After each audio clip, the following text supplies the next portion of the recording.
حضرت عمر فاروق رضی اللہ عنہ دا د مسلمانانو بادشاہ دی امیر المؤمنین دی په هغه زمانه کې یو کسو سندرې به وي شکل هم ولا الله ډېر زیات خشته ورکړی و شکل هم ډېر ښکلی و او اواز هم ډېر زیات خشته و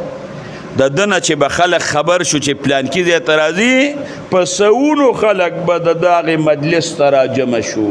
او ښکلې مو د خلکو خوښ و اواز هم ډېر خوش اوازه و ډېرې زیاتې پیسې به ورله خلکو ورکولې بچی یې نو یو ښځه وه داسې ایش ماش به یې کو چې لکه د اوبو په شان پیسې به یې لګولې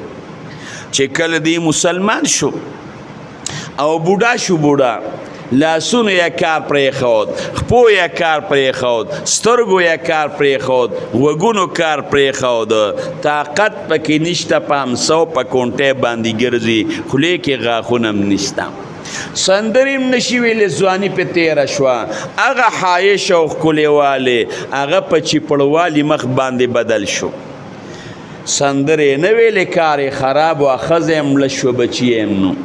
نو بیا چې کم دوستانی وو په هغې دوستانو باندې به ګرځېده او هغوی به ورله څه پیسې ورکولې هغه به یې په ځان باندې لګولې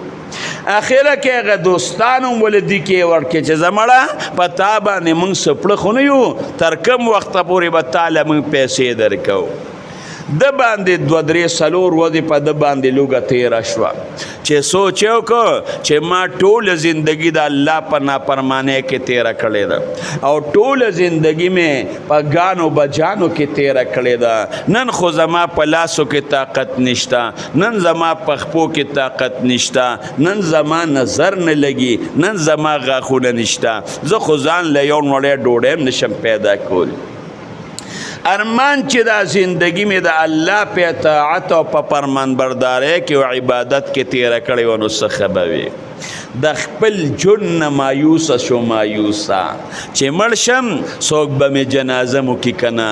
مقبرې ته به مې څوک یوسي که نه مولانا روم صاحب دا واقعه ذکر کړې ده لاړ د جنت البقیع مقبرې ته د غرمې ټیم دی او نور دی هغې ځای کې ناست دی په خپله ګناه باندې ستومانه دی یا الله چې زما په لاسونو کې طاقت و زما په خپو کې طاقت و او الله زما وجود کې طاقت و وجود مې ښکلی و الله ټوله زندګي مې ستا په نافرمانۍ کې تېره کړې ده الله ما ستا عبادت نرې کړې نن زه په خپلو ګناهونو پروردګاره ستومان یم ارمان چې ستا په عبادت کې مې دا وخت تیر کړی وي او ستا په اطاعت کې مې پروردګاره دا ژوند تیر کړی وي نو څه ښه به وه خو یا الله اوس داسې حالت دی چې غاښونه مې نشته لاسونو کې مې طاقت نشته خپو کې مې طاقت نشته الله بچي مې هم نشته ښځه مې مړه شوه الله ټولو خلکو دیکې راکړې ستا در له راغلیم بل در زما نشته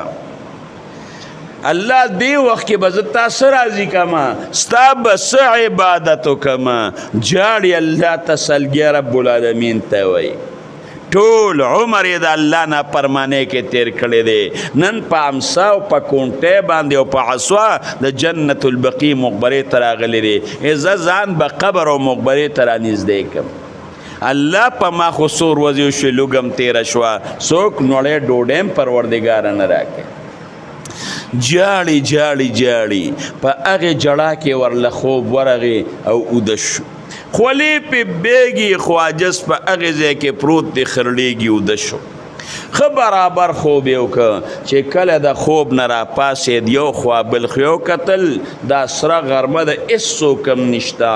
یو سړی را روان دی او هغه سره په سر باندې څه شی دی او چاق را روان دی دی ورته ګوري چې دا سړی څوک دی کله چې را نږدې شو چې ده ورته وکتل امیر المؤمنین عمر فاروق رضی الله عنه ده چې عمر فاروق رضی الله عنه ته وکتل نور هم پې یره راله او هیبت پې راغی چې زما په شان سړی امیر المؤمنین له په ګوتو باندې ورشي هغو په درو باندې وایي داسې سړی نو زه خو بوډۍ ما کې خو د درو طاقت هم نشته وږې یم تږې یم او دا خو هغه له په ګوتو ورلم عمر فاروق رضی الله عنه په دې سړي باندې نیغ تیر شو د جنت البقیع په مقبره کې یو خوا بل خوا کتل هېڅوک یې پیدا نه که دې سړي له واپس راغی چې کله دله را روان شو دو کتل په ده باندې یو ړچ او هیبت راغی چې یا الله ما د امیر المؤمنین د درون الله بچ کا زما په شان سړی خو الله په درو باندې وي عمر فاروق رضی الله عنه ورله راغی او د خپل سر نه هغه غوټه راښکته کړه هغې پرانیسته سر یې ترې ورله لر که وی ای د رب العالمین دوسته خوراک مې درله راوړی دی د الله دوسته دا خوراک وکړه د الله دوسته که ته نشي کولی چې په خولې کې د الله نوړی درکړم دی ورته وی امیر المؤمنین ما خو ټول عمر سندرې ویلې دي ما خو ټول عمر د الله په نافرمانۍ کې تیره کړې ده تا ته څه پته ولګېده چې زه د رب العالمین دوست یم حضرت عمر فاروق رضی الله عنه ورته وی ما ته نور پته نه لګي خو د غرمې ټیم دی او قیلوله سنت ته زو دوم چې ودوم ما په خوب کې رب العالمین ولیده او ما ته رب وی چې ای عمر لاړ شه او د جنت البقیع په مقبره کې یو بوډا دی او زما دوست دی هغه اوږې دی له سور وځو په خپل کور کې خوراک تیار کا او زما په هغې دوست باندې خوراک وخوره وی چې کله د خوب نه را پاسېدم وی ما ښځې ته وی چې ما ته رب خوب کې ویلی دی د جنت البقیع په مقبره کې زما دوست خوراک وله یوسه شا به په خپلو لاسو خوراک تیار کا تلوار کوه د الله دوست وږې دی نو زما ښځې خوراک تیار که ما لی خوراک را که ما غوټه په لاس کې ونیوه ما په لکه سوچ وکړه چې دا خوراک وړې نو د الله دوست لوړې نو په لاس کې به د الله دوست لوړې ما وی د انسان په وجود کې د عزت شی سر دی ما وی د الله دوست لی په سر وړم نو د الله دوست ته تاله مې په سر راوړه ما ته زما رب په خوب کې ته خولی چې دا زما دوست دی هغه لی یوسه هغه لی ورکړه هغه بوډا ورته وی خطا رب په خوب کې ولید تا ته رب العالمین دوی چې دا خوراک زما دوست له یوسه زما رب ما ته دوست وی په جړه شو چې یا الله ما خو ټوله ځواني ستا په نافرمانۍ کې تېره کړه الله نن خو زما لاسو کې طاقت نشته الله زما په خپو کې طاقت نشته پروردګار زما ګناهونه نشته زما غاښونه نشته الله د سترګو نظر مې کار نه کوي الله ټولو خلکو پروردګار او غورځولم